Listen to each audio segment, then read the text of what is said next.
I'm not sure if you noticed this, but Andre's Zelda Breath of the Wild analysis is long. Like, really long.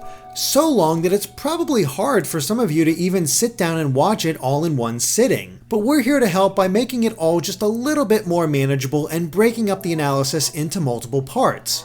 In this excerpt, we take a specific look at the map and how it compares to the previous map shown during the Game Awards. Take it away, Andre. Anyways, let's continue our world tour, this time to the southeast, where we find a giant lake that almost runs right up to the edge of the plateau. And based on its size, we think there's a good chance this is Lake Hylia. And like its appearance in past games, we can see several islands here too. There's also a massive bridge here that allows passage across. And from what we can tell, it appears to be positioned diagonally, from the northwest to the southeast. And we actually pegged this one down on the map too, and it can be found precisely right here. And while we're mapping things, we can see the region's towers nearby. In fact, we can see just how close that tower really is to the bridge in this official artwork. And we can see that reflected on the map too, which we also pegged precisely as being right here. Now, the bridge is a little too far away to see much detail from here, but thankfully, the reveal trailer gives us a close-up look in this scene, with Link riding across it westbound. See, there's a Temple of Time on the plateau again. Now, if we take a look at the artwork again, we can see a river connects to the northern half of the lake, which is possibly the same river that runs between the Twin Peaks, as we speculated earlier. Now, of course, this isn't the first bridge to cross a giant lake in Zelda, as Twilight Princess's Lake Hylia also had one too, called the Great Bridge of Hylia. And in fact, they look remarkably similar, with both bridges featuring similarly shaped giant stone entranceways on either end. So, could they be the same bridge? Now, the bridge in Breath of the Wild is in notably better shape overall. Besides a few missing pillars, it's only suffering from a few cosmetic cracks, as opposed to Twilight Princess's crumbling entranceways. And of course, it's visually more impressive now too, being much longer and now bearing the Hylian crest, which would make sense as a Bridge of Hylia.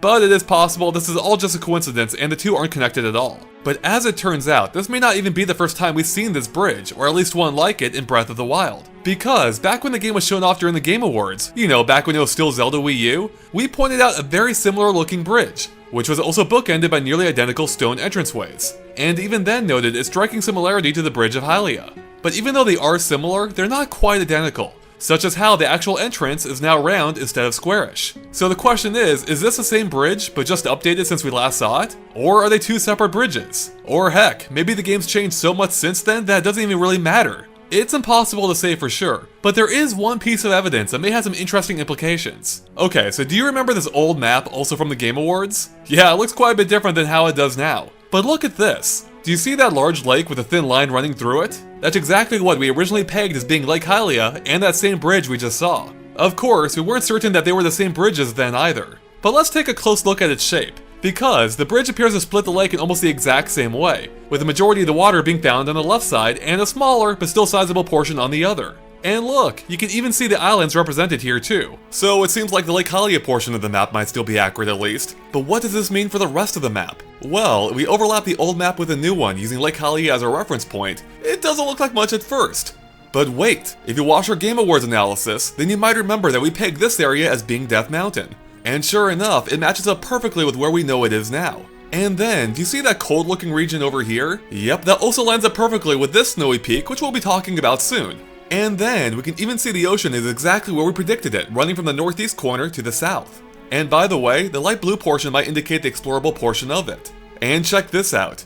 Do you see the river here? It matches up perfectly with the central region's western and northern border. It's uncanny! In fact, the similarities apply to the eastern side of that river too, matching up with the border of the eastern region. So this is kind of awesome for a couple of reasons. One, it shows that not every border is completely arbitrary, and actually does follow the outline of rivers at points. And two, it might be able to tell us even more about the world than what we currently know. For instance, do you see the arrow there? Yeah, that marks Link's location in the first scene in the Game Awards footage, which as you might have noticed, overlaps with the eastern region that we know almost nothing about, being the region behind the Twin Peaks. So let's take another quick look at that old footage to see what might be waiting for us there.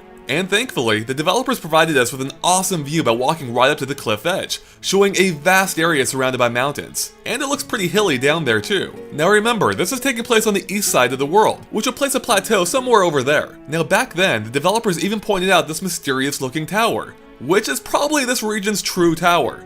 And since they even put a peg on it, we can see that that tower should be somewhere around here on the final map. which thankfully solves another one of our mysteries. Now unfortunately, we don't have time to reanalyze this entire area, so make sure to watch our original analysis for the Game Awards footage for an in-depth look at what can be found here, especially because it seems as relevant as ever now. And besides this area, we think we can figure out what's on the other side of the Lake Hylia bridge too, because that area is much too far away to make out much of note, besides the typical mountains, trees, and fields. Even the close-up from the trailer barely helps since Link starts just in front of the eastern side of the bridge. But in the Game Awards footage, we get to see what might very well have been our first real glimpse of the east side. But how do we know this is the eastern side? Do you remember the tower on the hill just right of the bridge? Well, if we back up the footage, we can see it's in the Game Awards footage too, on the hill just left of the bridge. And since it's on the left here, that means Link has to be approaching from the east. And in case there was any doubt, when Link turns to the right, we can see the volcano, aka Death Mountain, off in the distance, which would only be possible from the east side. So knowing this, that will place a plateau somewhere over here, just like in the trailer, which we're showing again now for comparison. Which means everything we're about to show you should be taking place right around here, or thereabouts. Okay, so for reference, here's a bridge and a tower. So now let's back up the Game Awards footage to the farthest point that we know is still in this general area. And that takes us to these two pillars, which one of the commenters in the original video not only said were suspicious, but also said must be near a dungeon, which is as close as we've gotten to knowing where one might be in the final game. Next, we can see a forest lies just beyond the statues, though with a clearing that leads right up to the eastern side of the bridge. But instead of going to the bridge, Link turns and ventures through that same forest he just passed, and encounters some wild horses. So could this be close to the location where Link found a horse in the trailer? We think it might be because of those mountains in the background, which are found to the south. And that's everything we can link to this area from the Game Awards footage. Alright, and that covers everything that we could find in that section of the analysis. Of course, there's more where that came from, so be sure to check out the full analysis to see everything we could find about Breath of the Wild.